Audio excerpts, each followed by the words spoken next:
You think you've seen the best Chinese snacks in dramas? Think again. Zhao Lusi's dramas are hiding mouth-watering secrets you probably missed. In Who Rules the World, she casually eats baozi during epic sword fights.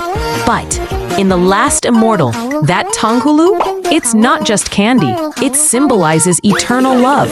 And get this, it's been in Chinese street food for over 800 years. So next time you watch a drama, don't skip the food scenes. You might just miss the juiciest love story ever told through a skewer of candied hawthorn.